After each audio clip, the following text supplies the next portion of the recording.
Hey guys, welcome back to Hellstormwargaming. I've just finished watching the Studio Warhammer 40,000 Q&A, and I'm going to break it all down right here for you. So the Q&A was about an hour long, so there's quite a lot to go through, but what I'm going to do is going to break it down into sections. So I've kind of rearranged what they said, put it into an easier to break down format. But on screen right now, there should be some timestamps to say roughly when each section starts. So if you want to check out those specific parts, then again, there should be a timestamp on the screen. If not, I'll leave it in the pinned comment down below, and hopefully you can check it out. But it'd be great if you could watch the entire video and then tell me your thoughts afterwards. I know a lot of people might have already watched the Twitch stream. There was quite a few people watching. There's a couple of thousand, I think. However, there was a lot of annoying questions being asked in the chat. Lots of extra complexity and extra rules. It's clean. It's simple to understand in the game.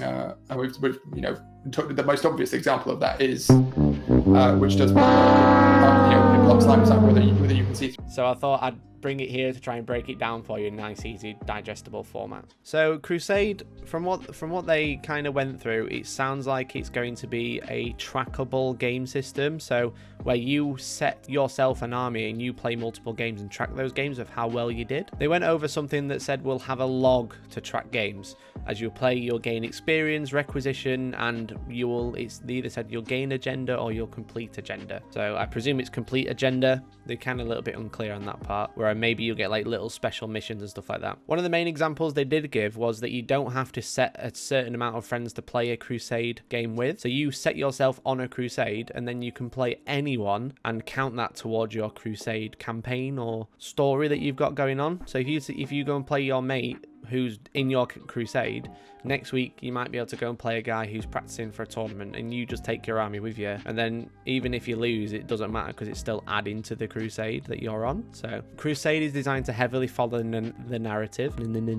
Something I alluded to in the last video about 9th edition changes, nine changes in 9th edition, was someone mentioned that you can put an injured character into a dreadnought, which is definitely something you can do. They did confirm that. And every codex will have something similar that they can do that's more linked to their own narrative. So obviously you can't put Necron Warriors in a dreadnought because they don't have dreadnoughts. Other things, it's like each army will have its own goal. The examples they gave was, as a Dark Angels player, you'll be hunting for the Fallen, and as a Blood Angels player, you'll be trying to quench the Red Thirst and trying to make sure people don't succumb to the Black Rage.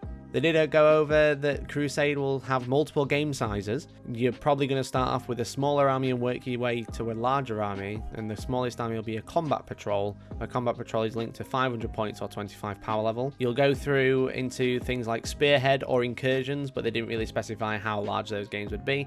But it's kind of, you start as a combat patrol and you build your army along your Crusade. They said it can work for any number of size gaming groups. That's why they kind of brought up that you can go and play anyone just for a random game and add that to your Crusade. They also said it could work for stuff like a gaming group of 50 or more. So they kind of alluded to the fact that you could run a gaming event which is part of a Crusade. So you start game 1 and then that is all added to your Crusade as the weekend goes on, for example. And they also mentioned that Crusade will start in the core book, the core rule book, I presume they mean. And as new codexes for 9th edition do come out, they will contain elements for Crusade, which is very exciting if you are interested in Crusade. And they'll just keep adding to it as another way to play the game. So all of this sounds really fun. It sounds really, really cool. I think they're going to have kind of like a D&D based growing, adventuring, leveling up type army rather than a single dude. To me, it sounds really, really cool. In the other video, in the 9 Shades of 9th edition, I kind of went over that I really like the idea of narrative, but setting it up is a bit awkward. But this sounds like you're going to have like core elements to work from to start a Crusade, which for me sounds great. I mean, we can link a few battle reports together as a Crusade. How cool will that be? You know, seeing our characters progress and kind of not having to have, let's say, a game master or a dungeon master to set all this up for you. It sounds really good because it's all written there. Also, the other way you could say it is it's like, oh, it's all written out, so you're not going to have much play. But like when you're playing something like that, you can just make it up as you go along if you so wish. So it kind of sounds like they've got some really good groundwork to run essentially a campaign, a Crusade, that is not limited to saying, I want to run a campaign with 4 mates. It's 4 mates going to start a Crusade. See you in 10 weeks. We'll see where we're at and we'll have a big battle at the end, which to me sounds really cool. So terrain. There's always been an issue in 40k. It's always basically not done anything. It's always just been there and just existed, and it looks cool, but it doesn't interact very well with the game. It's very abstract. It certainly sounds like they've made some good changes. They've said that terrain's going to block line of sight, but also it's not just going to block line of sight. Take that what you will.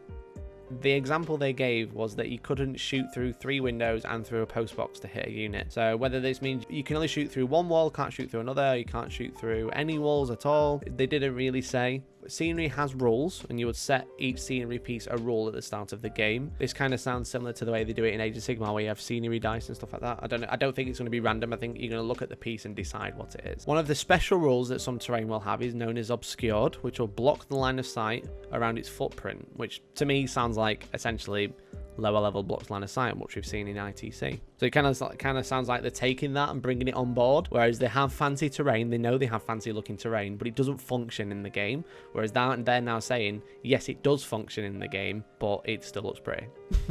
One of the other things they mentioned that you would have examples to say, when you're playing on this size board, this is how much terrain you should have. If you're playing 2,000 points on a 6x4, you should have X amount of terrain. And they said that if you don't have that much terrain, the game's not play tested for that. So you will obviously give benefits to shooting armies if you have less terrain. And then they said vice versa, if you have more terrain, then you will benefit combat armies because line of sight will be harder. They also said that you'd have themed rules for terrain.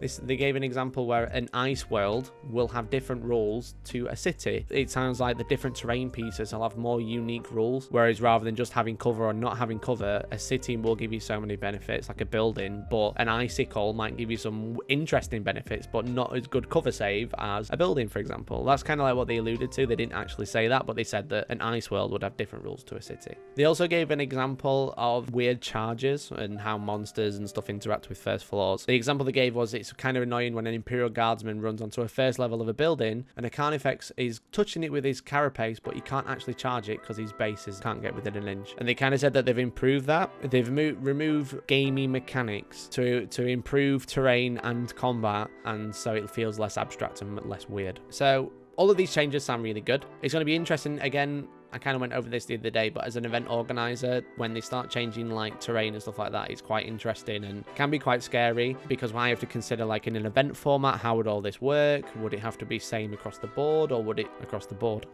Or would like each table have its own special rules, which would be really cool, but a lot to manage? So a lot of it can come down to, we're just going to have to wait and see what they do, but a lot of it does sound like really good changes.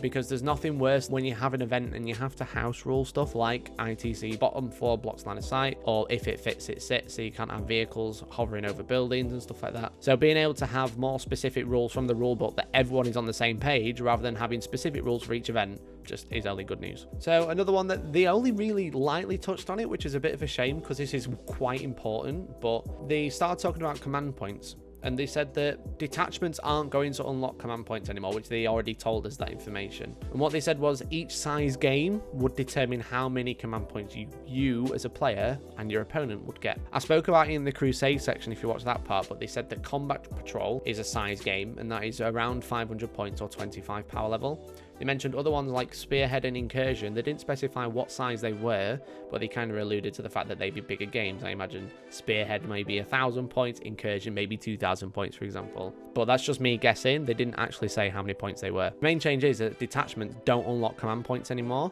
You will pay command points to gain factions. One of the things they mentioned is you can run a Jetbike Samhan army, but you don't have to take a tax of troops to gain command points. You can run a pure army and you'll have the same amount of command points as your opponent. But if you want to take a Harlequin detachment in there, say of some more bikes, some Skyweavers, for example, then that will cost you command points to take those into your army. So you'll always start with the same amount in a pool, depending how many points you're playing. So in 2,000 points, example, both players will have 20 command points. We don't actually know that, but that's just an example. But if you're playing Spearhead, let's say that's 1,000 points, you might both start with 10 command points, and you spend those command points on stratagems as you would normally, but also other ways, as they alluded to, as a general would, to control their army and also build their army at the same time, where it's not just buying warlord traits and buying relics, it's to buying factions essentially. So maybe, as a guess from me, maybe you'll pick a faction, you'll pick a codex, and there'll be like a list of factions you can choose from, and that is free, but then every time you take another faction, it costs you more command points. points. Maybe it's like a stratagem, kind of similar to buying relics, where it was 1 CP for 1 relic and 3 CP for 2 relic, and maybe it's 5 command points for 1 faction extra and 10 command points, or even 15 command points for 2 extra factions. What they did say is that you wouldn't need to take tax units to build an army. You'll just take the units that you want to and build a more themed army whilst also not being penalized for it, which again, to me, sounds great, as I think, oh, I can take anything I want, but also it's quite scary because now you don't really need to worry about detachment. So a comment I made was it's now all guns, no tire, because you can just take all of the best units, as many as you can fit into a list, without having to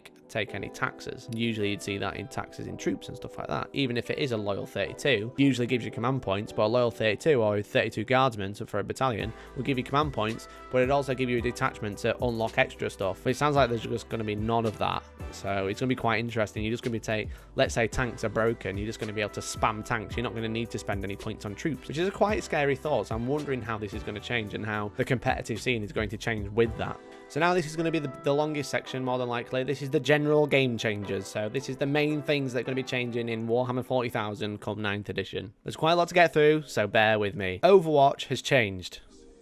They didn't say how. They just said it's changed. Thanks. There's new core stratagems. One of the examples they gave along with Overwatch was that it's really hard for a combat army because they have to charge across the board. Once they do get across the board, the first thing they do is they charge a unit and then you are overwatched. So it sounds like they have nerfed Overwatch because they said they don't want that to keep happening. They don't want you to make it all that way and then just die in Overwatch. So it sounds like they're going to make Overwatch better, or you're only going to be able to do it in certain situations. We're not really sure. They didn't really say. But one of the benefits they did give was they said that there's new core stratagems to help combat armies. One example is there's a stratagem in the core rulebook that will prevent an opponent leaving combat. This is a huge stratagem, right? The fact that if you won't need to try point with a single unit would be amazing. If you've got multiple combats going on, you might need to try point somewhere and then use a stratagem elsewhere, but you can tag stuff and then stop it leaving combat. That's gonna be really good. What I mean by try point is when you get a model, you get a base and you basically put 3 models around the base, so the opponent's base can't move through your models, so they essentially can't leave combat because they technically can't move. So what you can do is get really weird situations where you have like a unit of 30 dudes and like a unit of 3 charges them and then survives, and then try points is 1 dude and then that entire unit can't charge or can't shoot or anything like that. So being able to use a stratagem to stop you leaving combat is to be really fun. But again, with the change of everyone getting more core stratagems, it means stuff like Agent of Vect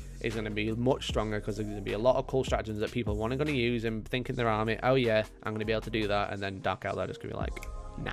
Another one they started talking about strategic reserves, whereas this is going to be kind of like, let's say, a deep strike, but for game-wide stratagem. So any army can use this, but essentially it lets you outflank rather than deep strike. So you can put any unit in reserve command points, but then you can outflank that unit later. Now, it's not the same as, like, say, I can hear Space Wolf players crying already. It's not just the same as you're on the hunt. What they sounds like is the further the game goes on, the longer this unit is in reserve, the more it can technically move around the battlefield and then come on at different places. So what they alluded to is maybe, let's say, turn 2, you can only come on your own board edge. Again, as an example, that's quite cool. You can reserve some important units, bring them on turn 2, you know, some long range firepower. That's gonna be quite cool. Now, if you've got some combat units and you want to save them and bring them on closer to the enemy, then you wait longer. It sounds like the longer you wait, the closer to the enemy you can get. They said a couple turns in, you'll be able to come on at the side of the board, and then further on into the game, you'll be able to come on your opponent's board edge. So this tells me that they might be changing the way that you might be able to come on from reserve after turn 3, but maybe limited to turn 4, for example. I don't know. But the longer you leave that unit in reserve, the more places it has to come and attack your opponent from outflank. To me, it sounds really, really cool. Again, protecting some important units turn 1 is going to be really crucial, especially when you've got multiple units that kind of do the same thing. For example, Gene Stealers, you tend to YOLO one unit with the Swarm Lord to go and charge for turn 1, but then the other unit just has to hide and wait. Now you can just reserve it so it definitely can't get hit by things like Thunderfire Cannons or Whirlwinds, for example, or Mortars. Tanks can shoot into combat. They didn't say how it would change, but they just said tanks could shoot into combat. But they did mention that monsters can also shoot into combat. So it's kind of like you've got monsters and tanks around the same level in terms of playstyle. You've got infantry that can all work the same. You've got monsters and tanks that can all work the same. You've got flyers, for example, or titans and then flyers or whatever. But that can work kind of lose to, which is quite interesting. And again, especially if you've got strategy stratagems that can stop you leaving combat. You might have to charge your monstrous creature. Oh, not heard that term in a long time, have we?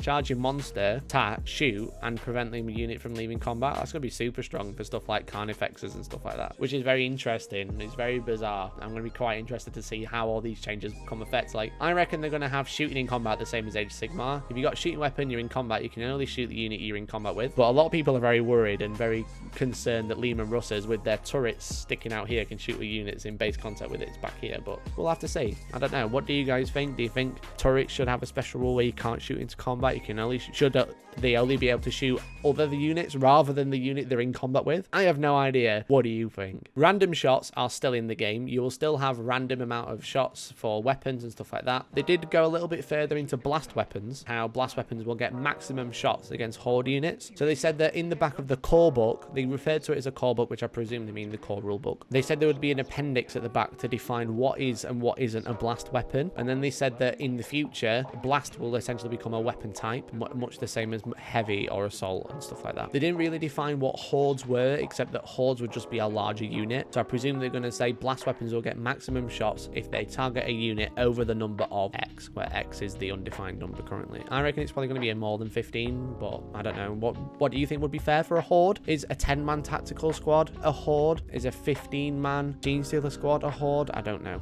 Is a 10-man Genestealer squad a horde? Do you define it by the type of model it is? Or the mount? Because maybe you're discriminating. An absolutely humongous change that they did say that sixers always hit. So much the same that orcs have. A lot of people are complaining with modifiers, which I'm going to go over to next, that with so many modifiers, sometimes you literally can't interact with an opponent's army. Much with like the possessed bomb, you only interact with the units at the front and it's -4 to hit. Great. Okay, cool. Sixers will always hit, which is great for the game, I think. It's kind of like a little bit of a nerf to orcs, but hopefully orcs will get some new special rules when they do eventually get a codex. So speaking of sixes always hit, modifiers are also capped at +1 or -1, which is very interesting. That is a humongous nerf to stuff like Eldar Flyers and the Possessed Bomb, but also a massive benefit to Space Marines with their maximum rerolls that reroll everything. It's quite interesting. I'm not sure if it's a good thing or a bad thing, but yeah, attack modifiers +/-1. What do you think? Do you think that's a little bit too harsh? Do you think it's totally cool? Do you think they should get rid of modifiers altogether? I don't know. What do you guys think? It's going to be kind of nice when you can like advance with a, or not advance, or move with a plasma cannon and only die on a 4 rather than dying on a 6 because you're shooting something that's in the sky that's also lightning fast reacted and you've moved. So that's pretty cool. So moving on from shooting and combat with all the modifiers and how weapons work, we go on to the morale phase. And the morale phase is changing. They haven't really said how it's going to change. It's just going to be more impactful because they noticed that morale either does something, as in kills the entire unit because you failed morale, or it basically does nothing. So they're going to be changing how this works. They're adding something that's known as combat attrition. Yeah, that's how much I know about it. They've also said that the new missions are written for a game size that it's intended for. For example, you wouldn't play a 2,000 point match play mission with a 500 point army. So I kind of went over this in Crusade and stuff like that, but there's going to be different game sizes that are set up in points. So for example, the Combat Patrol, which is 500 points or 25 power level, is the smallest size game that you're probably going to play. They did mention other size games known as Spearhead and Incursion, but they didn't say how many points they were. But that kind of, to me, kind of says 1,000 to 2,000 points for the third one. Kind of like what we've seen in Age of Sigmar, which I've just realized I didn't mention in the other part. But in Age of Sigmar, you have different game sizes. You have like things like Battle Host, which I think is a humongous game, and then they have some other ones which are going to pop up on screen right now. So this is quite interesting. They also said that missions for competitive play, essentially a tournament pack, would have got the cutting edge, bleeding cutthroat missions for match play, which is very interesting. They didn't really say how they'd work. They didn't say what they were inspired by. They just said they got the best ones, which I'm always skeptical about because anyone can say it's the best. I'm the best Warhammer player in the country and in the world, and I've got the best YouTube channel, and that's why you should subscribe right now. Do you know why it's the best? Because I just said so. I went over this point in the command point section. Souping armies is still in. You won't unlock CP with detachments, but you'll have a number of CP at the start of the game, depending on what game size you're playing, and then you'll buy factions with those CP. You're not penalized for playing a single faction, much like Custodians who do struggle to get detachments because they want CP and all their command point stratagems are all really expensive. Again, I kind of went over this a minute ago, but this is really scary in terms of someone bringing all of the best units and no tax units. So help. And that's kind of it for the core game changes. A lot of it is quite interesting. A lot of it I really like. Again, the way the command points detachments don't give you command points is very strange, because you're going to have no tax units, which means you're going to have all of the nastiest units and nothing else, which is good and bad, because it means I'll also have all the nastiest units, but also you'll have the nastiest units, and I want to go first. Speaking of which, they did say that turns and activations would stay the same. They wouldn't be alternating or anything like that. They didn't say that if deployment would change or anything like first turn would go, but essentially I'll have my turn, you'll have your turn as normal. That's not going to change. So I like that. Again, I like that modifiers are capped, but I think maybe they've gone a little bit too harsh. The missions interest me, but I don't know anything about them to make a proper comment on yet. Morale phase changing, I think, is good. Morale basically doesn't do anything. It's very frustrating when you've got a unit and they've got "and they shall know no fear." You killed like 5 models and nothing happens because they've got such high leadership. Be really interesting to see how that changed. They did mention that stuff like Reavers would be, and Night Lords would be more beneficial because morale is going to be so more punishing, which I kind of like. I like the idea of because Reavers are basically useless, and especially with these Assault Intercessors coming out, Reavers basically suck because they provide nothing. But the fact that morale is going to have such a big impact is actually quite interesting, and I think that's probably going to be a good change. A lot of the other stuff sounds interesting. Overwatch being changed is going to be great. It means that Tau Empire are going to get a little bit of a nerf in terms of everyone being able to Overwatch on 5s. It's pretty horrific. It's pretty horrendous. It needs sorting out. New core stratagems, I think, are going to be great for the game because it just gives everyone a little bit more in the back pocket all at the same time, which feels like everyone's getting a little bit of a buff, but also everyone's getting the same buff, so it's fair at the same time, rather than one army having such a strong stratagem, like not being able to leave combat, for example. The strategic reserves is cool.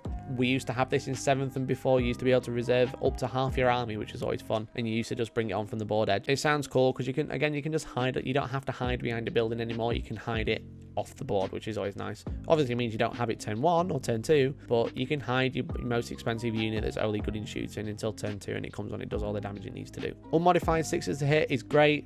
I used to play Imperial Fist, and people used to hate how the jankiness of, well, my 6 technically doesn't hit, but because I rolled a 6, my bonus hit does hit, which doesn't make sense. 6 always hit. It's just great. Just speeds things up as well. You're always going to be able to shoot your opponent whether they've got -6 to hit or not. But they can't have that now because it's only -1. So overall, again, the general game changes sound good. What do you guys think? Do some of these things weird? Do you like them? Do you dislike them? Let me know. So the final one is Miscellaneous, because these kind of don't really fit into any other section. They did say one of the core ones, if you're a Deathwatch player, you should be excited because soon after 9th edition is dropped, you are going to be seeing new units and their fruits of their loins. They did say that all Space Marine chapters will be able to use the new Primaris stuff, which is kind of a given. They did say that more units would be moving to Legends as time goes on, which makes sense. Older units can't be supported forever. But they did also say that all current codexes, all current indexes, which are still used like the Forge World ones, and here Legends units are going to work in 9th edition. They will update those rules, but they just won't be in for match play, which is fine. They also said that the core rules pamphlet is going to be longer than 8 pages, which everyone rejoiced, and champagne was crashed and beers were smashed together because it's going to have more examples in there which kind of explain what they're talking about, which is always really good. So you'll have the free battle primer, the free core rules, which will just explain the game a lot better for you. So they said that the wording's more concise, but also you'll have more examples to explain what's going on. They also said that power level needs to change. They really like the way power level works, but they found a discrepancy in power level changing and points not changing because it can get a little bit weird for people. So if you do play power level, they're going to start updating it along with points. So it's going to be more balanced across the game, which is kind of nice. Again, I don't personally play power level very often. I think I've played it maybe twice or 3 times maybe. But making sure it's balanced has always been an interesting point for everyone, especially as new units come out. They've got such a low power level because they're low points, and then it's like, I've got a new unit, it's really low power level. You've got an old unit, it's really high power level because that's how many points it used to be. So for example, when the game first came out, you might have a unit that costs 200 points, so it's 10 power level. With 3 chapter approves later, it's now 20 points, but you're still 10 power level. So now they're going to start balancing it across the game with points, which is kind of cool. It kind of makes sense. It means more people might play it as well, which is always nice. More people playing the game is always good for everybody. They also said that new codexes are going to come out. Duh.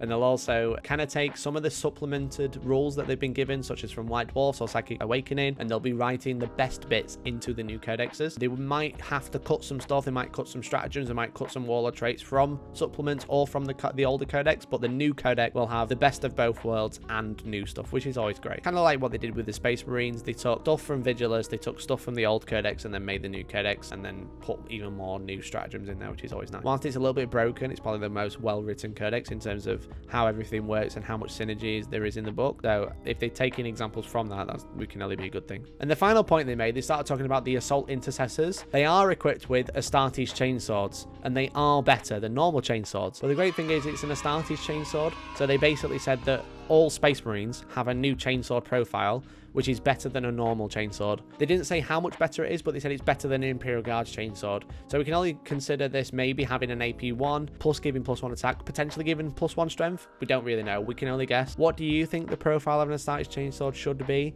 Do let me know down in the comments. And the great thing is, they didn't say it's a Space Marine loyalist Astartes chainsword. They just called it a chainsword. So maybe Chaos will get something nice too. But it does sound like the entire codex will remove chainsword and replace it with Astartes chainsword, because it's supposedly twice as big as a normal chainsword, which in model terms it definitely isn't. It's just the same, but okay. So this is only good news. It means that assault intercessors are going to be better than Reavers, because Reavers have combat knives, but also Reavers are going to be able to affect the morale phase a lot more, which is also quite interesting. And it just means that Space Marines with chainswords is just going to be more interesting now. So your sergeant in your Primaris squad is actually going to have a better weapon than just all the other intercessors just punching people, which is just exactly what you want to see. He should be chopping through people while everyone else is just like beating them to the ground, kind of like the Astartes animation where they're...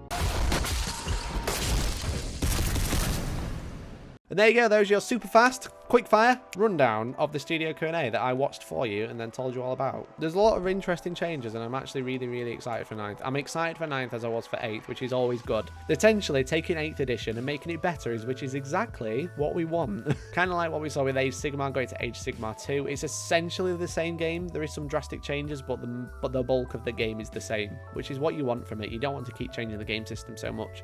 You don't want to keep working from the ground up. So I'm really excited, but I'd love to know how excited you guys are. So do let me know your most interesting changes in the comments.